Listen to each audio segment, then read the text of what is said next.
नमस्कार बंधुरा mister and Mrs cooking आर्टे तुम्हारे सकलके जानाई आरो एकबार स्वागत। आज के चले एसेছি दुर्दान्त स्वादे आबार একটা নতুন রেসিপি নিয়ে।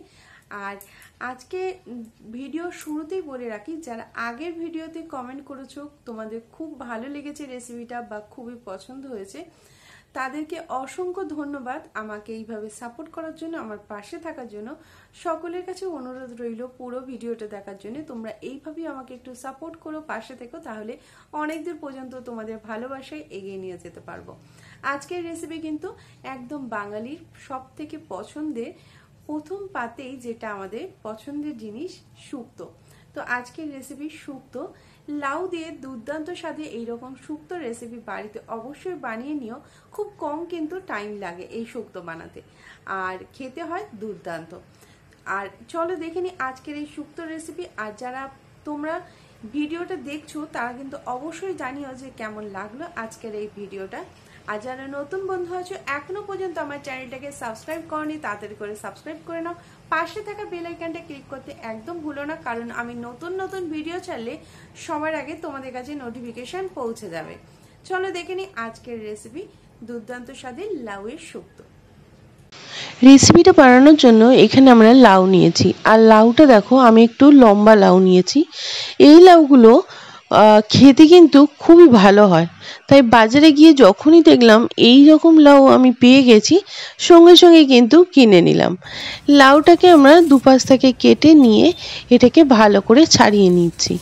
লাউয়ের খোলাগুলোকে এইভাবে ছাড়িয়ে নিচ্ছি। আর এই লাউটা যেহেতু একদম কচি, তা এই লাউটা আমাদের খুব তাড়াতাড়ি কাটা হয়ে যাবে। এই লাউগুলো আনার পরে 1 থেকে 2 দিনের মধ্যে যদি রান্না করে ফেলো তাহলে কিন্তু এটা খেতেও খুব ভালো হয় আর রান্নাটাও খুব ভালো হয়। এরপরে লাউটাকে আমরা হাফ করে কেটে নিয়েছি। কেটে নিয়ে এই রকম একটু ছুরির সাহায্যে গোল গোল করে পাতলা পাতলা করে আমরা লাউটাকে কেটে নেব।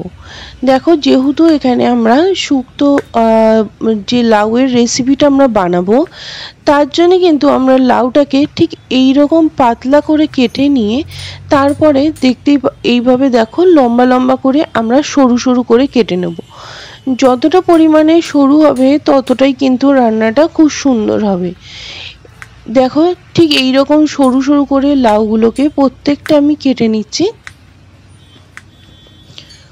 সমস্ত লাউগুলোকে আমরা কেটে নিয়ে একটা বাটির মধ্যে রেখে দিচ্ছি। আর লাউয়ের যেহেতু একদম কচি লাউ, তাই এখানে দানাটা আমি ফেলছি না।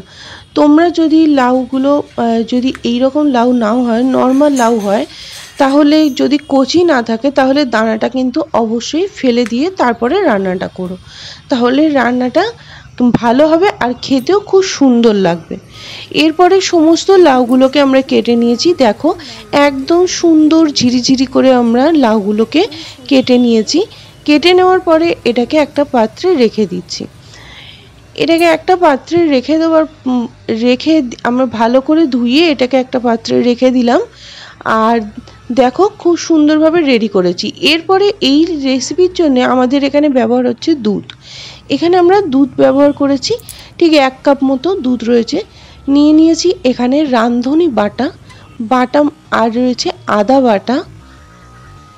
এই রান্নাতে যেহেতু কোনো বেশি উপকরণ লাগে না, তার জন্য কিন্তু রান্নাতে খুব অল্প উপকরণে খুব স্বাদটা কিন্তু দুর্দান্ত চলে আসে। আর নিয়ে নিলাম বড়ি। এখানে আমি বাড়িতেই তৈরি করার ডালের বড়ি এখানে ব্যবহার করেছি। আর এরপরে আমরা একটা কড়াই বসিয়ে নিয়েছি। কড়াইয়ের মধ্যে দিয়ে দিচ্ছি সর্ষের তেল। সর্ষের তেলটা যখনই খুব ভালো করে গরম হবে তখন কিন্তু এর মধ্যে আমরা দিয়ে দেবো বড়িগুলো। আর বড়িগুলো ভালোভাবে লালচে করে অবশ্যই ভেজে নিতে হবে।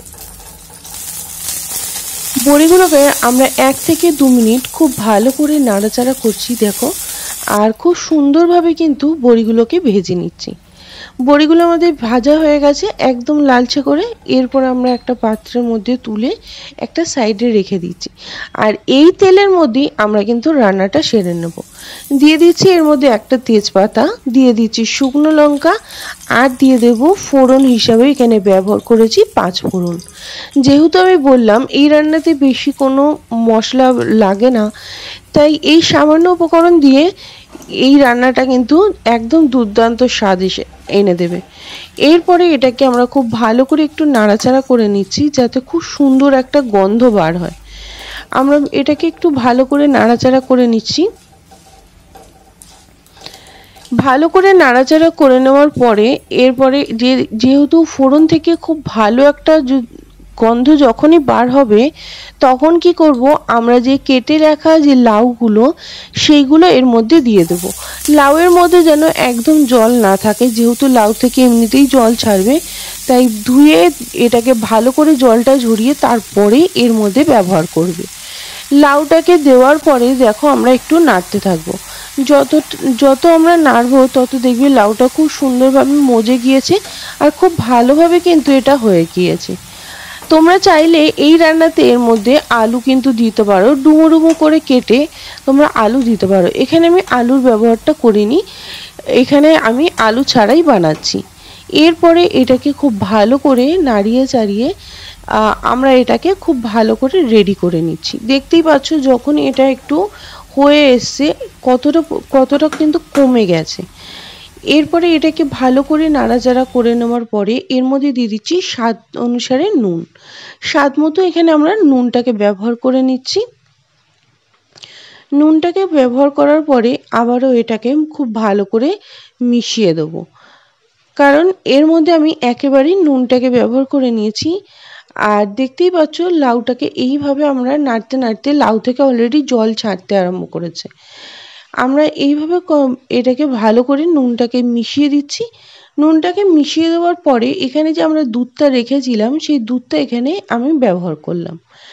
এখানে আমি 1 কাপ মতো দুধ ব্যবহার করেছি, এর থেকে বেশি কোনো দরকার নেই, কারণ লাউ থেকেও জল ছাড়বে। এর থেকে বেশি হলে একদম জলের পরিমাণটা এখানে খুব বেশি হয়ে যাবে, তাতে টেস্টটা একদম ভালো আসবে না। এরপরে লাউটা আমি ভালো করে এইভাবে সমান করে একটু লো টু মিডিয়াম আঁচে খুব ভালোভাবে এটাকে হতে দেবো, কারণ লাউগুলোকে আমাদের আগে ভালো করে সেদ্ধ করে নিতে হবে। তার জন্য আমরা ঢাকাটা দিয়ে দিয়েছি। ঢাকাটা দিয়ে দেওয়ার পরে এটাকে বেশ কিছুক্ষণ আমরা হতে দিচ্ছি। আর কিছুক্ষণ পরে আমরা ঢাকাটা খুলে দেখে নেব যে এই রান্নাটা কতদূর পর্যন্ত এগিয়েছে।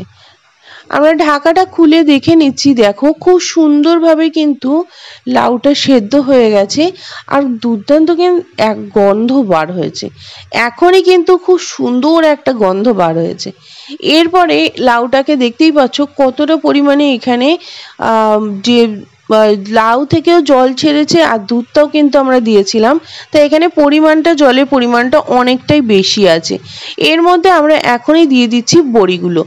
কিছু কিছু বড়ি আছে যেটা হতে একটু টাইম লাগে, যেহেতু এটা বাড়ির তৈরি করা বড়ি তাই এই বড়িটা একটু রান্না হতে টাইম লাগবে, তাই আমরা এখনই দিয়ে দিচ্ছি। দিয়ে দেওয়ার পরে এটাকে ভালো করে আবারও হতে দেবো। আর এই রান্নাতে বড়িটা দেওয়ার পরে বা এর মধ্যে আমরা রাঁধুনি বাটা আর আদা বাটাটাকে অ্যাড করে দেবো। এখানে আমি আপনাদের কাছে ক্ষমা চেয়ে নিচ্ছি, কারণ রান্নাটা দেখাতে দেখাতে আমার ফোনের ক্যামেরার একটু প্রবলেম হওয়াতে আমি রাঁধুনি আর আদা বাটাটাকে এখানে ব্যবহার করে দিয়েছি, যেটা আমি এখানে দেখাতে পারিনি। বড়িটা দেওয়ার পরেই এখানে আমি আদা আর রাঁধুনি বাটাটাকে ব্যবহার করে নিয়েছি। দেওয়ার পরে এটাকে খুব ভালো করে নাড়িয়ে চাড়িয়ে একটু ঢাকা দিয়ে এটাকে হতে দিলাম। দিয়ে ওপর থেকে দিয়ে দিচ্ছি চিনি। চিনিটা অবশ্যই দিতে হবে, যেহেতু এটা আমরা শুক্তো বানাচ্ছি, তাই নিরামিষ রান্নাতে একটু মিষ্টি মিষ্টি হলে এটা খেতে কিন্তু খুব ভালো লাগে। আমরা চিনিটাকে দেওয়ার পরে এটাকে আবারও খুব ভালো করে হতে দেবো। আর খুব ভালো করে চিনিটাকে দিয়ে একটু মিশিয়ে দিচ্ছি।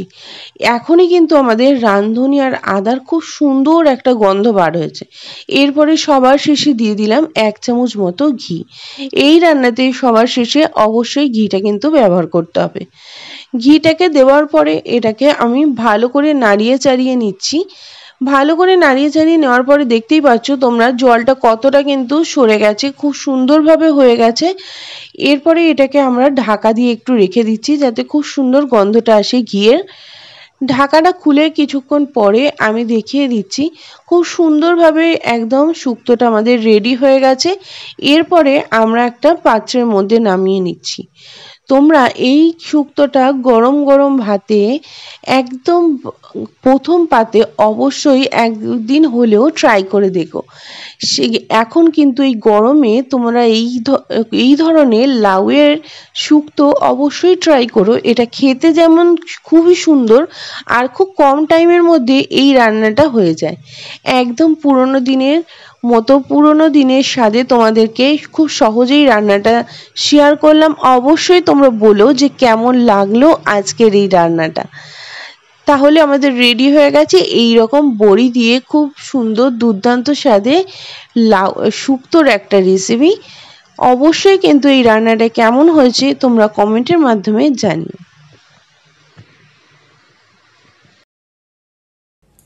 তাহলে আমাদের রেডি হয়ে গেছে দুর্দান্ত স্বাদে এরকম শুক্তোর রেসিপি। আর অবশ্যই বাড়িতে কিন্তু একবার হলেও এই রেসিপিটা ট্রাই করো।